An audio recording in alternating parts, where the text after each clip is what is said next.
नमस्ते फ्रेंड्स, मैं प्रीति स्वागत करती हूँ आपका अपने ही चैनल बिजी वोमेन ब्लॉग में। कैसे हैं आप सब? आशा करती हूँ सब अच्छे होंगे, स्वस्थ होंगे, मस्त होंगे। तो फ्रेंड्स चलिए आज की ब्लॉग को स्टार्ट करते हैं। फ्रेंड्स ये आज का ही ब्लॉग है, दिन है थर्सडे और आज नाश्ते में सबका मन था कचौड़ी खाने का। तो यहाँ पे मैं आलू प्याज की कचौड़ी बना रही हूँ। तो प्याज को मैंने उसमें चॉपर में चॉप कर लिया है और आलू को बॉईल कर लिया था और इसमें मैंने मसाला जो है ना वो तुरंत ही तैयार करके पीस के डाला है। धनिया, जीरा और सौंफ को मैंने रोस्ट कर लिया था, थोड़ा सा भून लिया था, उसके बाद ठंडा करके मिक्सर ग्राइंडर में ग्राइंड करके इसमें डाल दिया था। तो इसका फ्लेवर बहुत अच्छा आता है तुरंत जो हम मसाला तैयार करते हैं। और बाकी जो वैसा मसाला होता है उसमें थोड़ा सा इतना अच्छी खुशबू नहीं आती। और इसके बाद आटा लगाएंगे। आटे में मैंने थोड़ी सी अजवाइन डाल ली क्रश करके, थोड़ा सा मोयन डाल लिया और अब बस थोड़े से गुनगुने पानी से इसको आटे को तैयार कर लेंगे। और बस अब हमारी आलू प्याज की पिट्ठी भी बनके तैयार हो गई और आटा भी अच्छे से हो गया था। तो बस लोई बनाएंगे और इसमें ये स्टफिंग भरेंगे और बस इसके बाद हमारी कचौड़ी बनके तैयार हो जाएंगी। सबको बहुत पसंद है घर में, सर्दियों में बहुत अच्छी लगती हैं दही के साथ। तो जी आज नाश्ते में सबका कचौड़ी खाने का मन था तो मैंने सोचा चलो कचौड़ी बना देते हैं।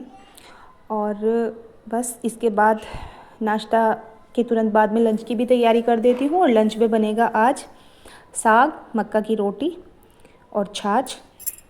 कभी कभी तो बहुत इजी सा मील बनता है, लेकिन कभी कभी ब्रेकफास्ट और लंच दोनों ही बहुत थोड़े हैवी से हो जाते हैं। तो देखिए ये बढ़िया सी दही के साथ हमारा नाश्ता बन गया। इसके बाद मैंने करी साग बनाने की तैयारी। तो यहाँ पे मैंने मेथी और पालक को काट लिया था। चने का साग नहीं मिला था, बस मेथी और पालक ही मिले थे।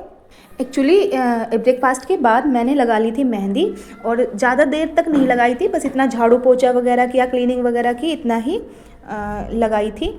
और फिर उसको धो दिया था क्योंकि वाइट बाल मेरे नहीं, ग्रे बाल नहीं है, बस ये कि थोड़ा सा शाइनिंग के लिए लगा लेती हूँ। और अब क्योंकि हमें शादी में जाना है तो उसकी थोड़ी सी अलग तैयारियाँ चल रही हैं। और देखिए हमारी आज की ये लंच की थाली बन के तैयार हो गई है। मक्का की रोटी, इसमें मैंने थोड़ा सा गेहूँ का भी आटा मिला लिया था इसलिए थोड़ी वाइट सी आ रखी हैं। गुड़ और साग, छाछ और हरी मिर्च का अचार जो मैंने पिछले ब्लॉग में डाल के बताया था, ये वो है। और ये हमारी टेस्टी सी सुपर टेस्टी थाली बनके तैयार हो गई है। तो जी यहाँ पे लंच की तैयारी करके सबको लंच करा के इसके बाद मैंने शुरू कर दी थी अपनी पैकिंग। एक्चुअली हमें फ्राइडे में जाना था। फ्राइडे में महिला संगीत है वहाँ पे, बुआ जी के जो बेटे की शादी है, लेकिन हम उसमें नहीं जा पा रहे हैं किसी कारण से। तो हम सैटरडे में सुबह ही निकलेंगे क्योंकि लगन सगाई जो होती है वो सैटरडे में है और फिर बारात जाएगी संडे को।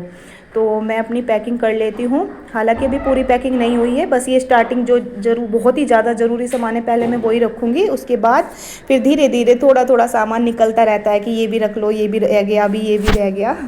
मुझसे ऐसे ही पैकिंग होती है, एक साथ सारा सामान एक साथ पैक नहीं होता। मैं पहले बहुत ज़्यादा ज़रूरी जो सामान होता है पहले उसको रख लेती हूँ और फिर धीरे धीरे याद आता रहता है कि ये भी अभी ये भी रखना है, ये भी रखना है। तो मेरा तो यही फॉर्मूला है। तो यहाँ पे जो मेरी बेटी के कपड़े थे, गाउन वगैरह, ये फूले फूले से होते हैं, इनके जो बॉक्स होते हैं वो मैंने निकाल दिए हैं क्योंकि बॉक्स में मतलब बॉक्स में इनको ले जाना पॉसिबल नहीं होता बैग में रख के।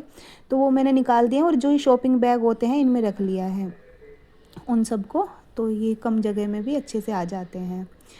और मेकअप का जो सामान है वो मैं अपने पर्स में रख लूँगी। बहुत ज़्यादा सामान तो मैं यूज़ नहीं करती। तो कुछ लिपस्टिक ली थी मैंने और ये एक देखो बिंदी का, ये आजकल बिंदी नए तरीके से आनी शुरू हुई है। मतलब एक ही इसमें एक ही पैकेट में बहुत सारे अलग अलग कलर्स हैं। और बल्कि एक पैकेट तो ऐसा था कि उसमें साइज़ भी अलग अलग थे। मतलब बहुत ज़्यादा बिंदी के पत्ते ले जाने की ज़रूरत नहीं है, एक में ही पूरे साइज, सभी साइज और सभी कलर्स आ रहे हैं। तो ये अच्छा शुरू हुआ है। ये 2 लिपस्टिक ली थी मैंने, अभी नई शेड ली थी जो कपड़े हैं उनके ही मैच के। और एक ये बिंदी का पैकेट, एक ही बहुत है, इसी में सारे साइज़ और कलर्स हैं। तो बहुत ज़्यादा ले जाने की ज़रूरत नहीं है, एक से ही काम चल जाएगा। तो यहाँ पे मैं अपनी पैकिंग कर रही थी और मेरी बेटी ने शुरू कर दी है मेहंदी लगानी, क्योंकि एक दिन पहले ही दिखा ना, दिखा सीधा कर। 2 दिन पहले इसने लगा ली है। देखो, इसको मेहंदी लगाने का बहुत शौक़ है और बहुत ही प्यारे प्यारे से ये डिज़ाइन लगाने लगी है। क्योंकि एक दिन पहले फिर टाइम नहीं मिल पाएगा, स्कूल भी जाती है, स्कूल से आने के बाद फिर इतना टाइम नहीं रहेगा। और सुबह परसों हम सुबह ही निकलेंगे 4 बजे। तो यहाँ पे मेरे ब्लाउज़ भी सिल के आ गए थे। ये लांचे का ब्लाउज़ था मेरा और एक साड़ी का ब्लाउज़ था, ये भी सिल के आ गए थे। और इनको बहुत लेट कर दिया टेलर ने, बिल्कुल एट ए टाइम दिया है। आज ही लेके आई हूँ मैं ये। तो यहाँ पे मैं अब इनको भी पैक करके रख लूँगी। और सबसे ज़्यादा मुझे प्रॉब्लम हो रही थी अपने बालों को लेकर। मेरे बाल बहुत हल्के हो गए हैं जब से मेरा बेटा हुआ है रुद्रांश, तब से मेरे बाल बहुत हल्के हो गए हैं। तो उसके लिए मैं एक जो आजकल फ्रिल चल रही है ना बालों की, वो लेके आई हूँ। और मुझे बड़े काम की चीज़ लगी है। अगर किसी को मतलब किसी के बाल हल्के हो गए हैं या फिर कोई हेयर स्टाइल नहीं बनाना आता, जैसे मुझे कुछ नहीं आता हेयर स्टाइल वगैरह बनाने, तो ये बहुत ही अच्छा ऑप्शन है जो मुझे मिल गया है। मैं लेके आई हूँ ये वाली फ्रिल बालों की। तो इनसे आप चोटी भी बना सकते हैं, जूड़ा भी बना सकते हैं एसेसरीज़ लगा के, और डेकोरेटिव जो आइटम होते हैं उनको लगा के उससे बहुत ही अच्छे से आप हेयर स्टाइल कर सकते हैं। अपने आप भी किया जा सकता है बिना किसी की हेल्प के। तो ये मुझे बहुत बढ़िया चीज़ लगी, इसको मैंने ट्राई करके देखा था थोड़ा सा।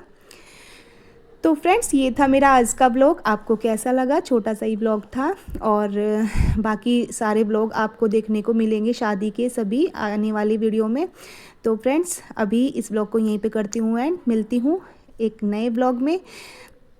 आप प्लीज़ वीडियो को लाइक करना मत भूलना, और चैनल पे नए हैं तो प्लीज़ मेरे चैनल को सब्सक्राइब करना मत भूलना। मिलती हूँ एक नए ब्लॉग में, तब तक के लिए बाय।